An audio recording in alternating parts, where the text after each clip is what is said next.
Welcome to a detailed analysis of the Indian stock market for 12th August 2026. We will cover Nifty, Bank Nifty, and Sensex movements, reasons behind the fall and recovery, key levels, and the outlook. Here is the market closing snapshot.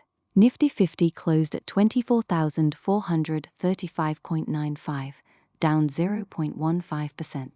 Sensex settled 77,966, down 0.24%. Importantly, Bank Nifty closed at 57,885, up 0.77% at the day's high. Why did Nifty fall in the first half? There were three main reasons. First, a leadership shock from the Tata Group. Second, rising crude oil prices near $90. And third, weakness in IT and FMCG sectors, along with caution ahead of inflation data. Tata Sons chairman Chandrasekaran announced he will not seek reappointment after his term ends in February 2027. This triggered sharp selling. TCS fell around 4%. Tata Motors, Tata Consumer, and Tata Steel also declined significantly, dragging the indices lower in the morning session. Crude oil remained a major concern.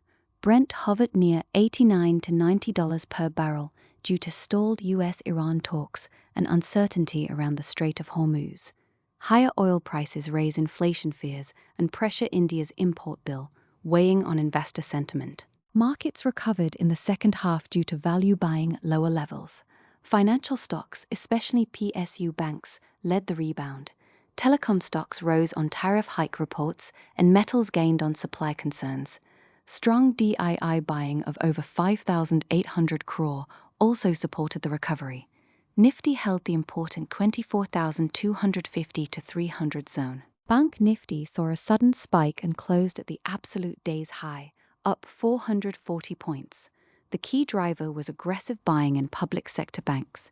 Punjab National Bank and Union Bank rose up to 4%. Investors liked their asset quality, valuations, and credit growth outlook. Private banks also participated later.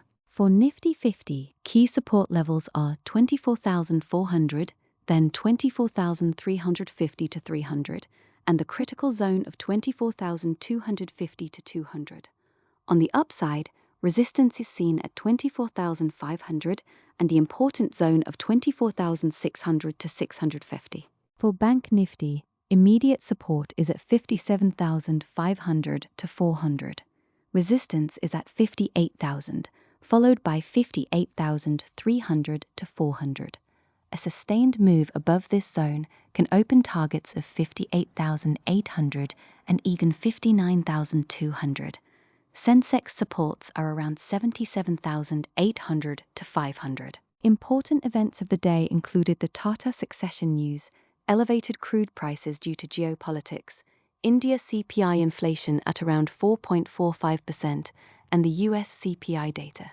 Foreign investors sold around 1,000 crore, while domestic institutions bought nearly 5,800 crore. Upcoming data includes WPI and more global releases. Looking ahead, there is a reasonable chance of continued upward movement if Bank Nifty sustains strength above 58,300.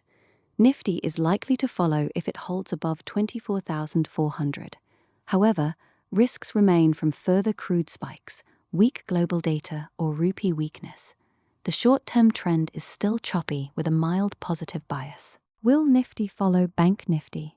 When Bank Nifty shows clear relative strength, the broader market often follows provided key supports hold.